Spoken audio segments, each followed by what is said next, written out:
उषा प्रियंवदा जी के लिखे उपन्यास रुकोगी नहीं राधिका सारांश सुनाने जा रही हूँ। कुछ भी नहीं बदला, सब कुछ वैसा ही जैसा कि सदा से था, जैसा कि राधिका ने जाना और बार बार याद किया। दिल्ली की धूल और गर्द भरी एक शाम, ऊपर फीका नीला आकाश, वृक्षों की मैली पत्तियां, उबड़ खाबड़ पेवमेंट। यह राधिका देख और पहचान रही है। पहचानने में पुलक का भाव है। अरे, यह सब ज्यों का त्यों ही रहा। अपने अंदर कुछ और डूबने पर राधिका हृदय में खेत के नन्हे से आभास को पकड़ पाती है कि उसकी आंखों को सब बड़ा रंगहीन, मटमैला और अंधेरा सा लग रहा है। इसका मतलब है कि वह पश्चिम के देशों की झिलमिल रंग बिरंगी चमकदार रोशनियों की आदी हो गई है, अनजान में ही। राधिका मुड़कर सड़क की ओर देखती है। उस पर निरंतर बसों, साइकिलों और पदयात्रियों का प्रवाह है, पर भारतीय चेहरे अपने परिवेश में होने के कारण कितने स्वस्तिपूर्ण लग रहे हैं, वह भी उसमें एक है, इस भीड़ का एक अंश। वह उस भीड़ में अपने को खो सकती है और कोई उस पर ध्यान भी न देगा। यह चिर प्रतीक्षित क्षण कई वर्षों बाद स्वदेश में पहली शाम अब उसके सम्मुख है, पर राधिका महसूस कर रही है कि उसके अंदर धीरे धीरे एक हताशा रेंगने लगी है। नहीं, वह आज की शाम अपने को मूडी नहीं होने देगी। और उस भाव दशा से उबरने का प्रयत्न करते हुए उसने अक्षय को देखा, जो इतनी देर से उसके पास ऐसे मौन खड़ा था जैसे कि राधिका के विचारों में व्याघात न पहुंचाना चाहता हो। यह अक्षय! सुबह वह उसे एयरपोर्ट पर मिला था। इससे पहले राधिका ने उसे कभी नहीं देखा था। वह उससे मिलने आया है, यह जानकर भी आश्चर्य सा हुआ था। पहली दृष्टि में वह जो देख पाई उसमें वह ठीक लगा था। अक्षय एक काफ़ी अच्छे दर्जे का सिला सूट पहने था, टाई भी अच्छी थी, बहुत भड़कीली नहीं, न एकदम सोबर। कलाइयाँ मजबूत, जूतों पर पॉलिश, बाल अधिक बड़े नहीं। राधिका को वह सीधा देखना टाल जाता था। उससे लगा कि वह स्त्रियों के बारे में कहीं लज्जालु है, और यह जानकर वह मुस्कुरा पड़ी थी। राधिका ने अब सायास सोचना बंद कर दिया है, केवल नेत्र भारतीय दृश्य पर भटक रहे हैं। रेस्तरां में घुसने से पहले जब वह ठिठक कर खड़ी हो गई तो अक्षय भी रुका। उसे थोड़ा सा विस्मय हुआ, पर अधिक नहीं। सुबह जब से राधिका को एयरपोर्ट से लाया था, तब से राधिका के आचरण पर कभी कभी विस्मय होता। वह सबसे इतनी अलग जो थी। न चाहते हुए भी अक्षय राधिका की असाधारणता से थोड़ा प्रभावित हो आया था। सारे दिन ऑफिस में काम करते हुए भी उसने कई बार सोचा कि क्या है वह जो उसे असाधारण बना देता है। अपने पर बड़ा विश्वास, विदेश में रहने और अध्ययन करने से आया सोफिस्टिकेशन, या असाधारण पिता की पुत्री होने से चरित्र की गहनता और दुरूहता। पर वह किसी एक चीज़ पर उंगली नहीं रख पाया। सुबह पैन एम के बड़े जहाज से तमाम यात्री उतर रहे थे, पर न जाने क्या देखते ही अक्षय के मन में यह भाव आ गया था कि वह राधिका की विमाता विद्या ने ट्रंक कॉल करके यह आग्रह किया था कि अक्षय राधिका से एयरपोर्ट पर मिल ले और ठीक से देखभाल कर रात की ट्रेन पर बिठा दे। वह वर्षों बाद लौट रही है और चाहते हुए भी विद्या मिलने में असमर्थ है। विद्या को अक्षय बहुत दिनों से जानता है। उसकी बड़ी बहन अंजलि की विद्या सहपाठिनी रह चुकी है। विद्या जल्दी उत्तेजित या विचलित नहीं होती, यह सब खूब जानता था। तभी उसके कंठ में जो आग्रह था, उससे अक्षय को थोड़ा सा आश्चर्य हुआ। उसके मन में राधिका को लेकर एक भीरू संकोची लड़की का चित्र उपजा था, जो कि विदेश से एमए की डिग्री लेकर आने के बाद भी असहाय शीघ्र रो आने वाली होगी।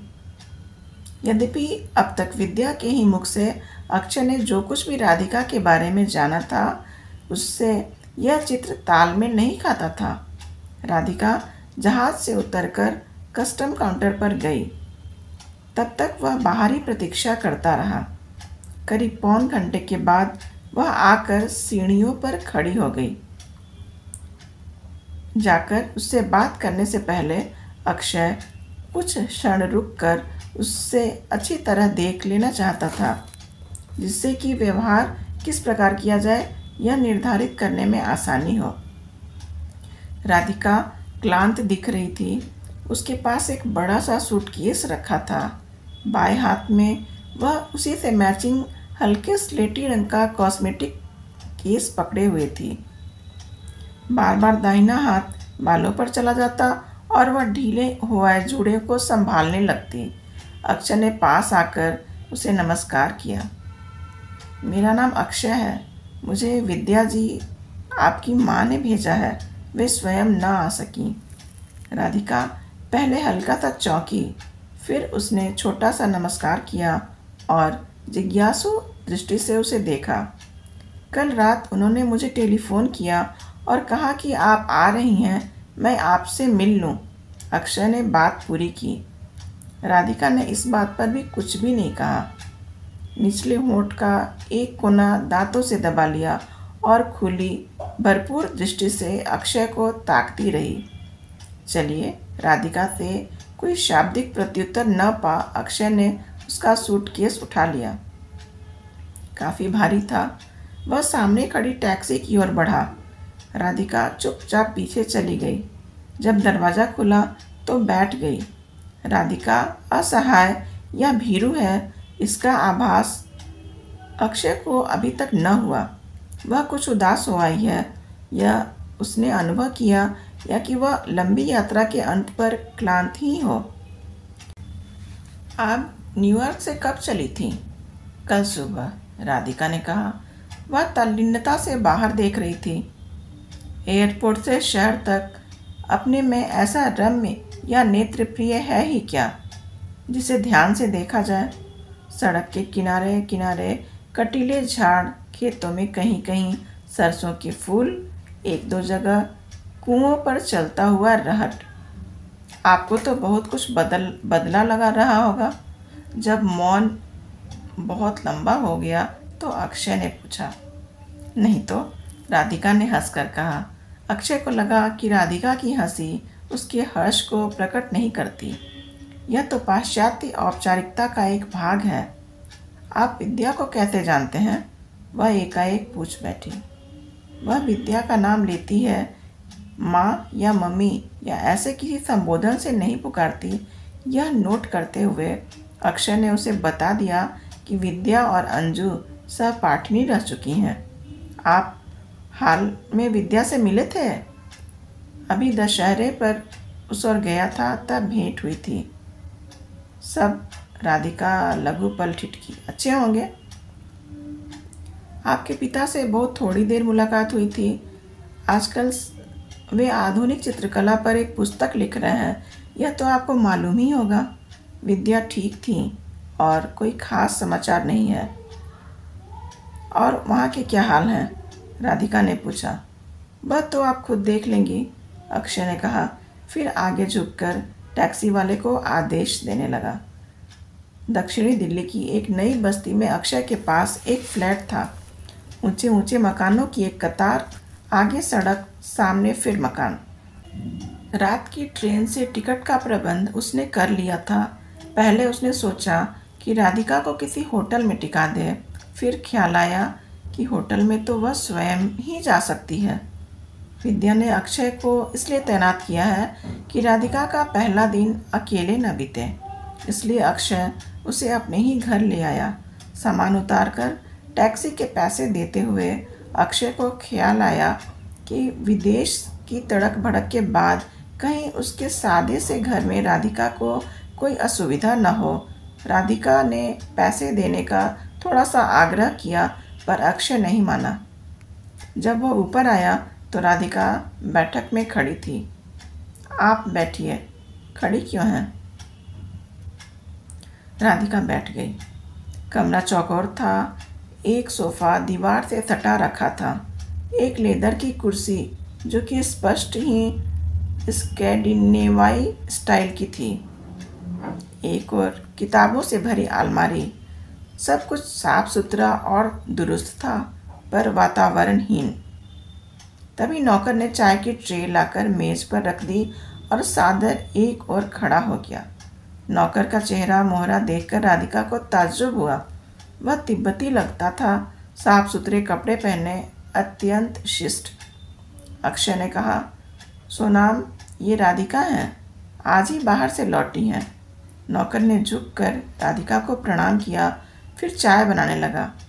चाय की प्याली हाथ में पकड़ राधिका ने अक्षय की ओर मुड़कर कहा, मेरी वजह से आपको असुविधा हो रही है? नहीं, ऐसी कोई बात नहीं है। चाय पीकर वह दफ्तर चला गया। तब घर में एकदम सन्नाटा। रसोई में से सोनाम की खटपट भी नहीं आती। राधिका कुछ समय तक वहीं चुपचाप बैठी रही, इस बात को मन में दोहराती हुई कि वह स्वदेश लौट आई है। आज भारत में उसका पहला दिन है। उससे मिलने कोई आत्मीय एयरपोर्ट नहीं पहुंचा। वह एक अनजान व्यक्ति के घर में बैठी है। व्यक्ति भी ऐसा कि बिना पूछे अपने बारे में कुछ भी नहीं बताता। उसका एक छोटा सा फ्लैट है, एक तिब्बती नौकर। राधिका अकेली है।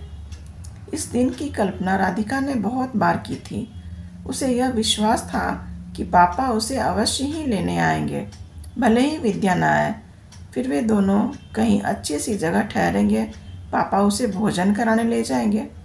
वह खाने के लिए ऐसी चीज़ों का ऑर्डर देगी जिनके लिए वह इस प्रवास में तरस तरस कर रह गई थी, जैसे कि खूब फूली हुई कुरकुरी पूरियाँ, काबुली चनों की मसालेदार तरकारी जिस पर हरी मिर्च और नींबू के लंबे लंबे टुकड़े सजे हों, पनीर कोफ्ते, दही में डूबी गुझिए, चटनी, सब तरह के अचार, मिर्च वाले पापड़ और अंत में मेवे छिड़का हुआ गाजर का हलवा या ताज़े कटे आमों की फाकें और मलाई या केसर से सुगंधित खूब गाढ़ी खीर।